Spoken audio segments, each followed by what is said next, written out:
What's up, friends? Welcome to another whiskey review. My name is Andrew, and got a little bit of a special review for you this week. Instead of reviewing just one single malt, we are going to review three from the Springbank Distillery in the Campbelltown Peninsula, that would be in southwest Scotland on the Atlantic side. We're going to review the core age stated range of Springbank's whiskeys. The 10-year, the 15-year, and the 18-year. Now, if you guys know me, if we've talked in the past, you know that I'm a huge fan of the Springbank Distillery.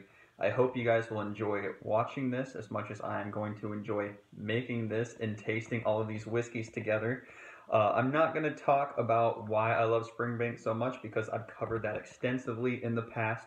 If you want to know more about it, reach out to me either in the comments here or on the Facebook group, the WBSE Facebook group that is. I'd love to talk about it. But Springbank is one of, if not the most peculiar distilleries in all of Scotland. They are maybe the only fully self-sufficient distillery, meaning they do 100% of their own floor maltings, all the way to aging in their own on-site warehouses to actually bottling on-site right there at the distillery as well. Everything happens 100% on-site, to malting the barley, to bottling the whiskey. And you just don't see that much. Besides that, they're a little unique in their distillation methods, unique in the fact that they have refused to modernize, it would seem like, as far as their distillation methods go. Everything is essentially done by hand. There's not a computer in the entire distillery, so legend has it. They even still use a direct fired wash still, which means instead of being powered by steam coils, it's actually powered by live fire underneath the still, and that's what actually distills the wash into the spirit. I think Springbank and Glen now are maybe the only two distilleries that still use a direct fired still. Glendronach used to, but they recently updated that still to being steam coil powered now as well.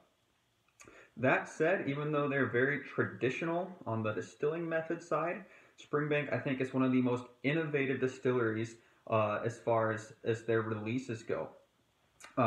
First, they bottle everything at what we would dub a craft presentation. They will never chill filter a whiskey. They will never bottle at less than 46% ABV. These three core age stated whiskeys are all that. Unchill filtered, bottled at 46% alcohol by volume. But besides that, Springbank puts out a ton of kind of one-time special releases, experimenting with different casks.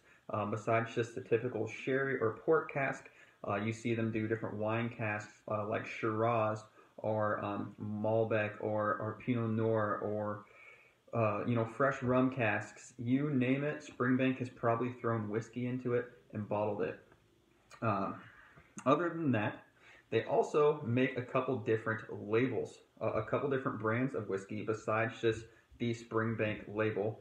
They also produce a more heavily peated whiskey called Longrow, and then they produce a completely unpeated whiskey called Hazelburn. Those, along with Springbank, also have some more special distillation methods. Each one of them is distilled a little bit different. For the sake of time, we won't get into that today. But if you're curious about it, reach out to me, or I would encourage you to do your own research, because if you're into the making and distilling of whiskey at all, it's actually extremely fascinating. All of Springbank's whiskeys, like I said, are aged in dunnage warehouses, which means stone, single-story dirt floors right there on site at the distillery, just a few miles from the coast of the Atlantic Ocean. And so you could rightly expect Springbank's whiskeys to have more of a coastal or maritime feel to them. Springbank itself is moderately peated. Springbank doesn't really quantify the peat levels with ppms like some other distilleries will, but rather they just say, okay, Springbank, we're going to dry our barley over peat flame for 6 hours. Longrow, we're going to dry it for 48 hours. Hazelburn, we're not going to dry it at all. So I couldn't tell you what a ppm on Springbank whiskeys is, but the barley for Springbank malt is dried 6 hours in a peat fired kiln. So, like I said, besides these three core ranges, Springbank also makes, let's see if we can get rid of that glare there. Springbank also makes a 12-year cask strength bottling that you can find year-round. And like I said, several single cask releases here as well. I own one. It's a 19-year, they tell you right on the back, fresh port cask. Recently as well, Springbank started an adjacent sister distillery, which they call the Glen Guile Distillery. And Glen Guile produces the Kilkerran label. And so it's all essentially the same thing, albeit two different semi-independent distilleries, their own stills, etc., etc. Alright, let's get into the tasting. I don't want this video to run on forever. So we'll go ahead and we'll start with the 10-year, then we'll go to the 15, then the 18. I'll score each of them. I'll talk about which I would recommend, if any. Hint, there will be an any. Let's go ahead and we'll start with the Springbank 10-year-old.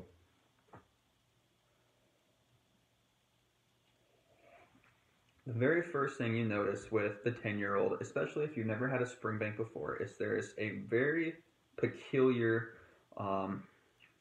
tropical medicinal funk that you don't find in any other whiskey. It's dank, it's juicy, it has flavors like sour orange, a hint of iodine, and a kind of an earthier, more dirty, wet tobacco, decomposing peat note to it. It's not so smoky, it's more earthy, fungal. Like I said, it's got a funk to it, mixed with those tropical fruits. It makes it very, very interesting on the nose.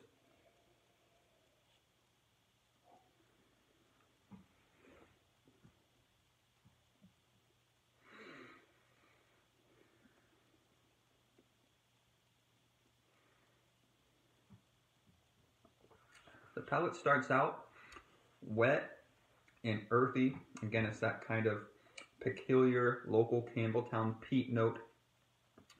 It then picks up some more, not fresh fruit, but more oily fruit notes, things like lemon peel, maybe some orange peel, a little bit of tangerine.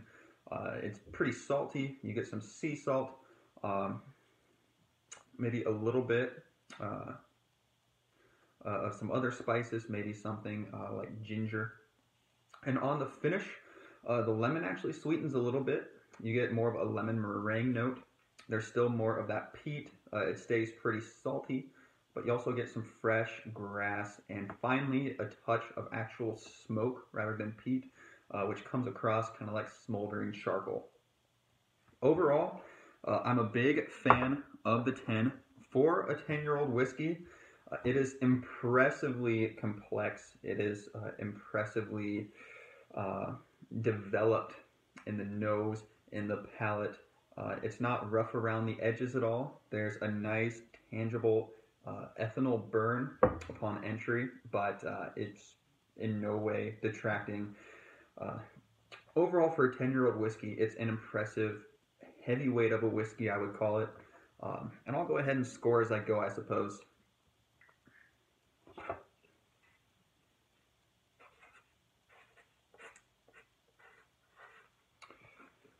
To me, the 10-year-old scores an impressive 89 out of 100. An excellent, excellent whiskey.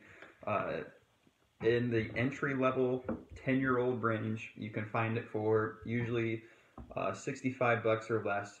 That's going to be hard to beat. I think the 10-year-old really stands out amongst its peers.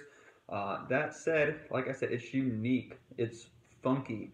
It's not easygoing, laid back, vanillas, honeys, easy peasy, easy to sip. It's going to make you think. It's going to challenge you. It's going to challenge your palate. There's a good chance you're going to have no idea what you're tasting the first time you taste it. But I think if you, this whiskey has a lot to love if you get to know it. All right. Take a sip of water, we'll move on to the 15.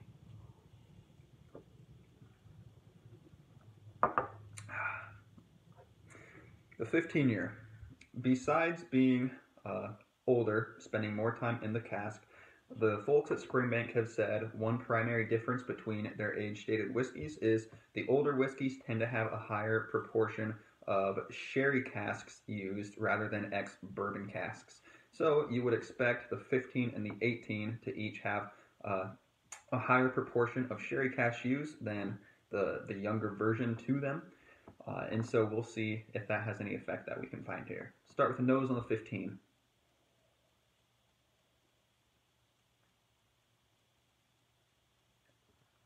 It's more cohesive. It's less kind of brash than the 10. You notice that right away. Still dank, still slightly sour. The fruits here are a little bit fresher. Things like papaya, pineapple, more of a fresh ginger note. There's a touch of saline, a spice that I'm going to identify it as paprika maybe. And there's also a touch of sweet red berries underneath. So you do see that sherry influence come in a little bit here on the 15.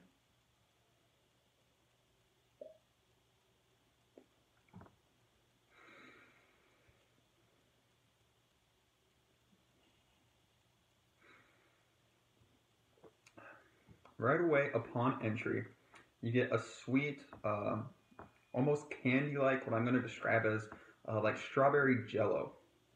Just for a second, it kind of fools you into relaxing, and then the rest of the flavors come rushing in. It gets dank, it gets more tropical again with things like pineapple, mango, a bit of a sour orange, sour citrus, and tropical notes. And underlying is a nice, slightly salty, mossy kind of peat profile. The 15 as opposed to the 10, I'm not finding any smoke even on the finish. The finish kind of carries on where the palate left off. Dank pineapple, mango, a little hint of red berries now becoming a little bit more tannic, a bit more drying. Overall, the 15 you definitely see in a more, like I said, I think it's a little bit more complex with those red fruit notes that you didn't find in the 10. It's definitely less brash. I think it's easier to distinguish between individual flavors with the 15. They're more developed, they're more concise. Overall, you're going to get a little bit more complexity here. You're going to get a little bit more of an easy sipper with the 15. Overall, it is similar to the 10, it just tastes better. And those red fruit notes really add a nice, interesting extra dimension here. The 15,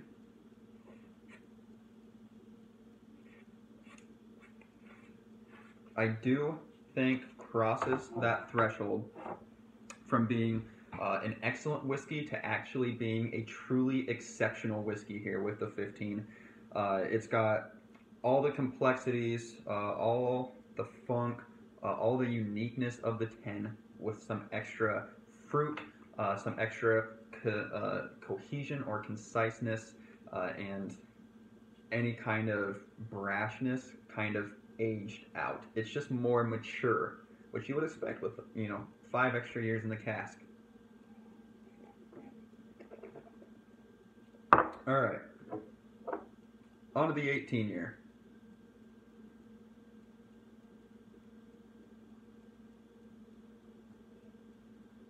The 18 year on the nose is almost on an entirely different level. It's very gentle. It's actually quite fruity.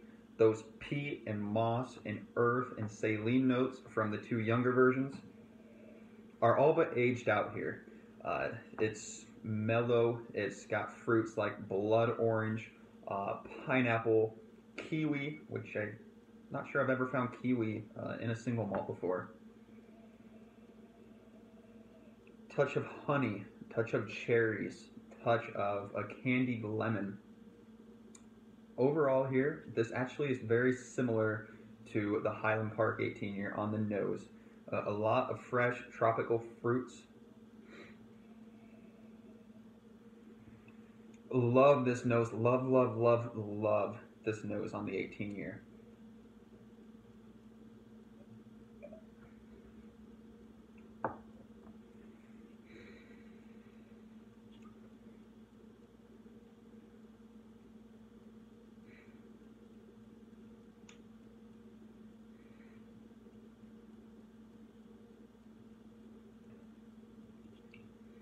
Interestingly enough, the palate and the finish following completely detract from the nose. Would not have known it was the same whiskey if it wasn't sitting right in front of me. On the palate, it tastes old, oaky. There's a peculiar, almost greasy note, like like the grease from frying meat. Roasted almonds. A good touch of smoldering moss, sea salt, more of a fungal, rotten orange peel, if you will. It's tannic.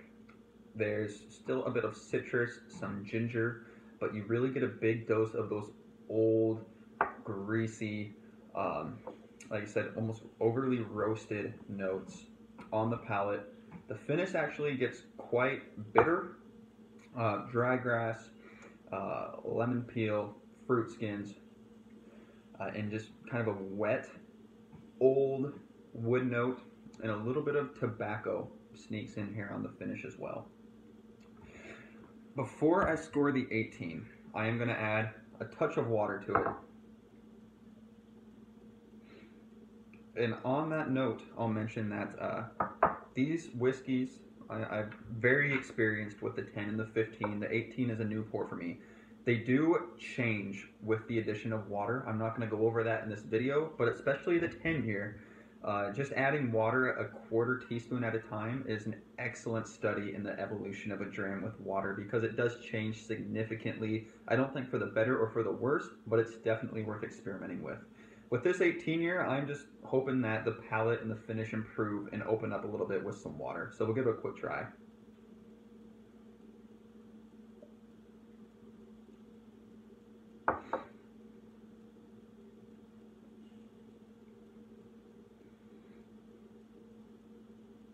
The water does make a big, big difference, a big improvement here on the 18-year-old. Gets you more of a candied orange note on the palate. It erases a lot of that roasted, greasy note. Brings in a lot more of the orange, the papaya, the citrus. Still retains that kind of nice fungal, dank thing that Springbank does so well. Really erases those tannins that were just killing this on the palate and on the finish. So I'll go ahead and give the 18 a score with water added. Definitely add water to that 18.